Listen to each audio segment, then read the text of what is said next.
अस्सलाम वालेकुम। I hope all of you are doing well and great. So आज हम लिखेंगे बिस्मिल्लाहिर्रहमानिर्रहीम कैलीग्राफी के हम इजी वे में इसको किस तरह से लिख सकते हैं और इसको किस तरह से हम मिनिमल चीज़ें यूज़ करके लिख सकते हैं।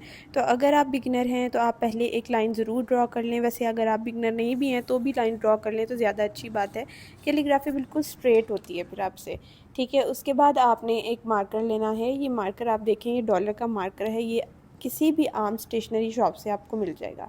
ठीक है, इससे आपने कैलीग्राफी स्टार्ट करनी है। लेकिन इससे पहले मैं आपको एक टिप दे दूं कि जो मैंने आपको स्टार्ट पे पिक्चर दिखाई थी, अगर आप उसका स्क्रीनशॉट लेके सामने किसी मोबाइल पे या लैपटॉप पे लगा के रख लें एज एन इंस्पिरेशन करने से पहले, तो आपके लिए ज़्यादा ईजी हो जाएगा।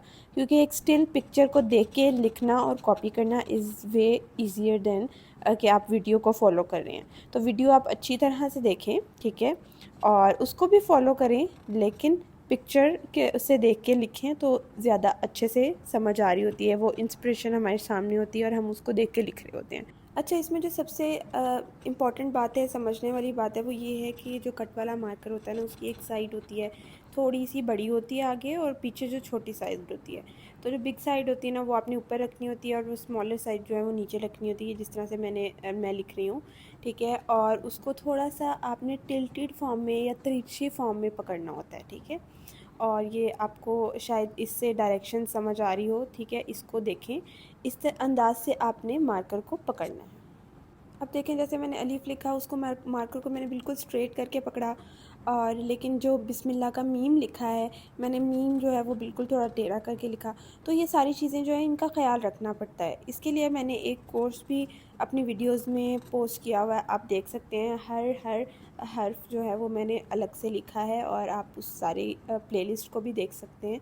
ठीक है, उससे आपको मार्कर की डायरेक्शंस भी समझ आ जाएंगी, और आप अगर उसको देख के प्रैक्टिस करेंगे तो आपको इंशाल्लाह कैलीग्राफी भी अच्छी तरीके से आ जाएगी। अच्छा, लोग समझते हैं कि कैलीग्राफी पता नहीं क्या है, बहुत मुश्किल है। नहीं, कैलीग्राफी आप प्रैक्टिस से सीख सकते हैं।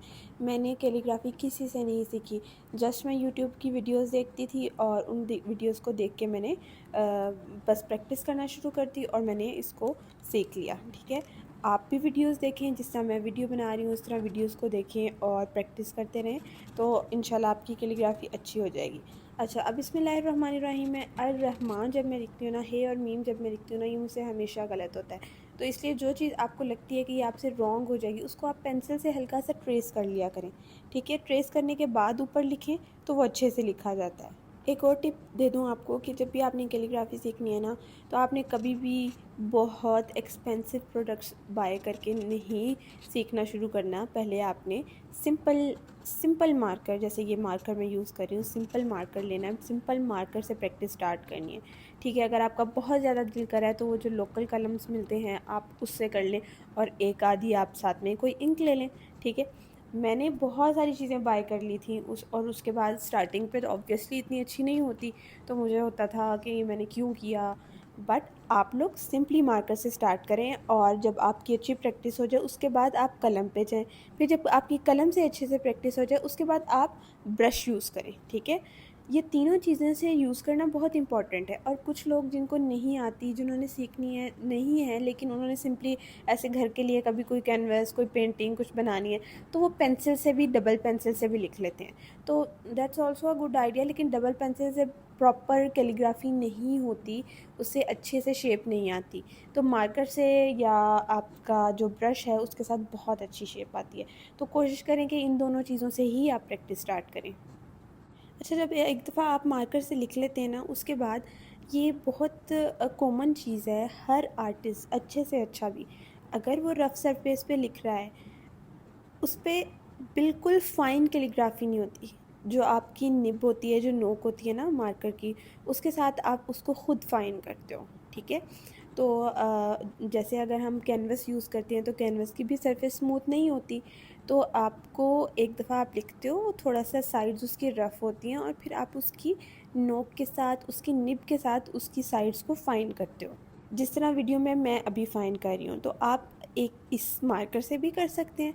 फिर आप कोई और पॉइंटर भी यूज़ कर सकते हैं, या किसी भी तरह की ब्लैक ही चीज़ यूज़ करें जिसका निब जो है वो थोड़ी फ़ाइन हो, और उसके साथ आप इसकी साइड्स को बना लें, तो वो बहुत ही ज़्यादा फ़ाइन कैलीग्राफी हो जाती है। ये टिप्स आपको कोई भी नहीं बताएगा। आर्टिस्ट वीडियो बनाते हैं और ऐसा लगता है जैसे एक ही दफ़ा उन्होंने लिखा और इतनी अच्छी तरह से लिखा गया, लेकिन ऐसा कभी नहीं होता। उसकी साइड्स थोड़ी-थोड़ी रफ़ होती हैं, तो वो लिखने के बाद उन साइड्स को फ़ाइन ज़रूर करते हैं, ठीक है?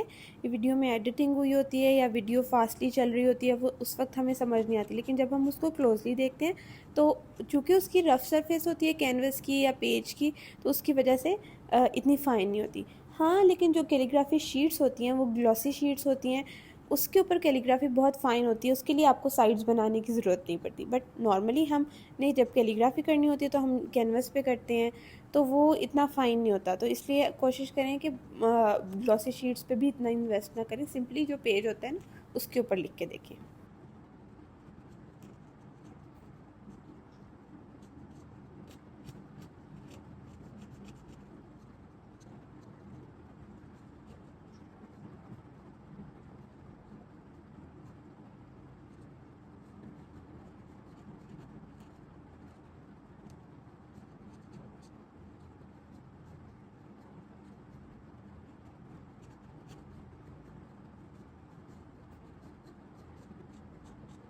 अच्छा, अब मैंने जिस मार्कर से कैलीग्राफ़ी की है उसी से उसकी साइड्स को नीट कर लिया थोड़ा-सा, और उसके बाद मैंने एक छोटा मार्कर, बारीक मार्कर लेकिन कट वाला ही लिया है।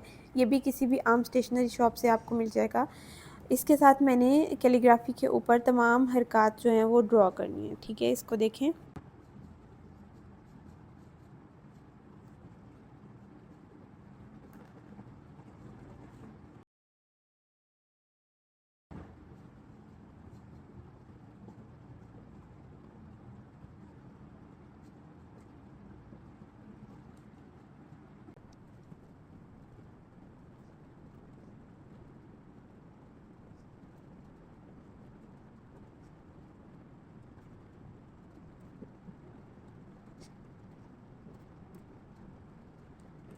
इसके बाद मैंने एक जेल पॉइंटर उठाया है, जेल पेन।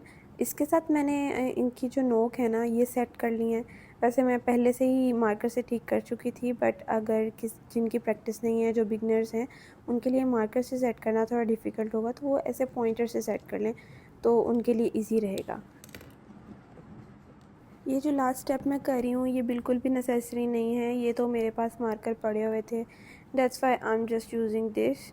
तो जब हम कैलीग्राफी करते हैं, उसके नीचे थोड़ा सा शेडो लाइटर शेड से बना देना, तो वो कैलीग्राफी बहुत ही प्यारी और उसके अंदर ऑटोमेटिकली नीटनेस आ जाती है। बस जो नीचे वाली साइड्स है ना, सिर्फ कहीं कहीं उन साइड्स के ऊपर आपने ग्रे के साथ थोड़ा थोड़ा शेडो दे देना है, तो ये बहुत प्यारा लगता है। ये कैलीग्राफ़ी को इन्हांस कर देता है, ऐसे लगता है जैसे कैलीग्राफ़ी उठ के आप आई है पेज पे, बहुत प्यारी लगती है। तो इस मार्कर से आपने इसको हाईलाइट थोड़ा सा कर देना है, बट ये नेसेसरी स्टेप नहीं है। फिर भी मैं आपको इस मार्कर का बता दूं, these are water based marker colours, ठीक है? डुअल टिप मार्कर कलर्स हैं। एक साइड पे ये इस तरह से लाइटर शेड्स हैं और बिल्कुल मार्कर की तरह के, और दूसरी साइड पे ये पॉइंटर की तरह का है, ठीक है? तो इसको आप एज अ पॉइंटर भी यूज़ कर सकते हैं और एज अ हाइलाइटर भी, और आप किसी चीज़ में कलर करने के लिए भी यूज़ कर सकते हैं, बट ये सिर्फ आप पेज पे यूज़ कर सकते हैं, ये कैनवस पे यूज़ नहीं हो सकता। तो this is all about our calligraphy. तो ये बिस्मिल्लाहिर्रहमानिर्रहीम आज हमने लिख ली है। आप भी प्रैक्टिस कीजिएगा। ये एक दफ़ा मैं आपको मार्कर्स दोनों दिखा रही हूँ, ये जिससे मैंने लिखा है वो भी, और जिससे मैंने हरकत लिखी हैं वो भी।